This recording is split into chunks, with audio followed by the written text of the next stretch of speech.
Na antiguidade clássica, os mitos gregos traziam deuses e figuras heróicas e fantásticas que eram imortais, mas que também possuíam defeitos e virtudes humanas.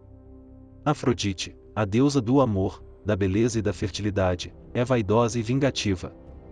Poseidon, senhor dos mares, quando ficava irritado produzia maremotos e inundações com seu poderoso tridente.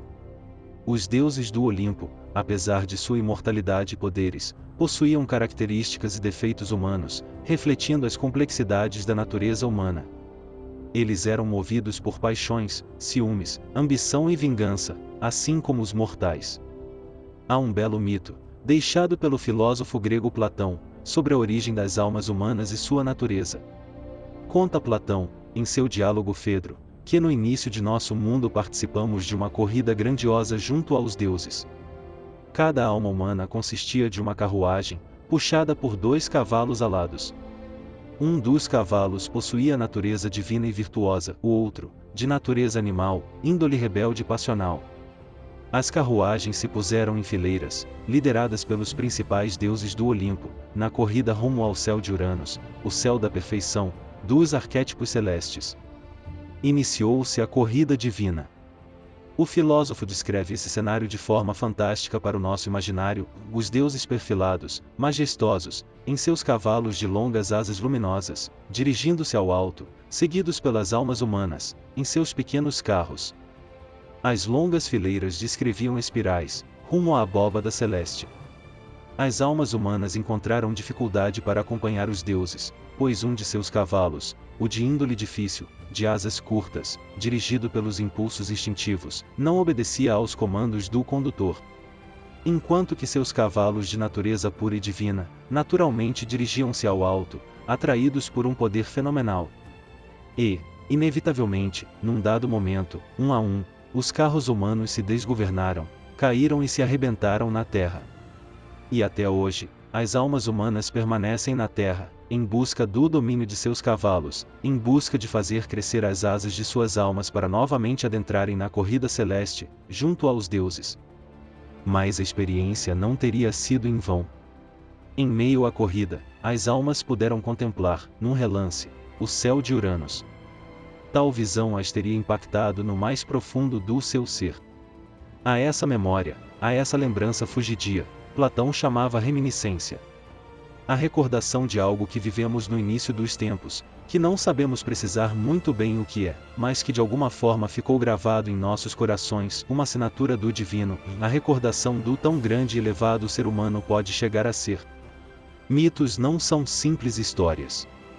Para alguns autores, as narrativas mitológicas e seus mais variados temas são verdadeiros instrumentos para a compreensão do mundo.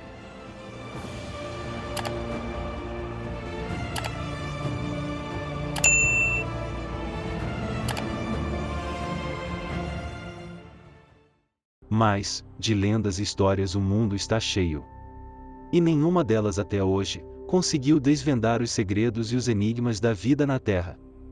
E muito menos explicar a dualidade da natureza humana.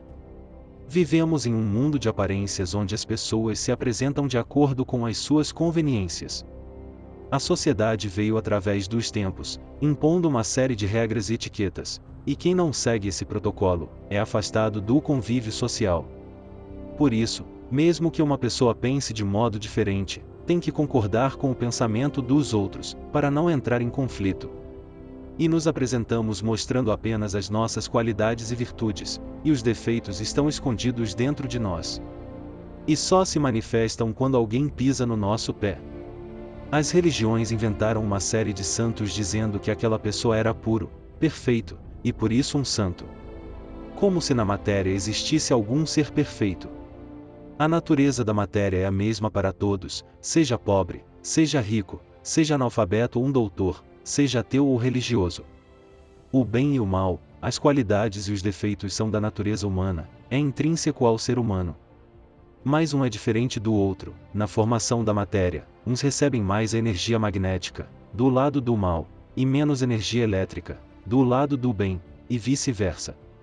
De acordo com o que a cada um está destinado pela própria natureza. Alguns conseguem se controlar melhor e refrear os seus instintos animais.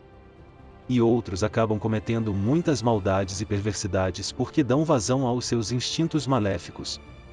O ser humano já foi formado assim como um aparelho que capta e emite as correntes elétricas e magnéticas que recebe desse universo deformado e degenerado.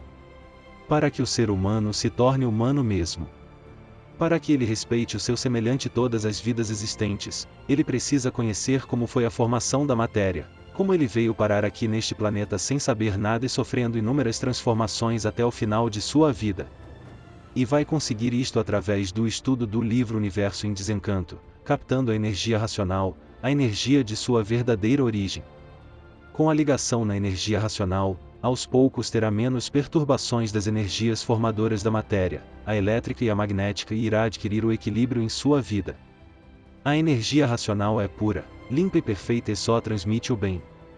Com a posse do saber racional, o ser humano será um ser com uma nova consciência e emanará somente vibrações de amor a tudo e a todos.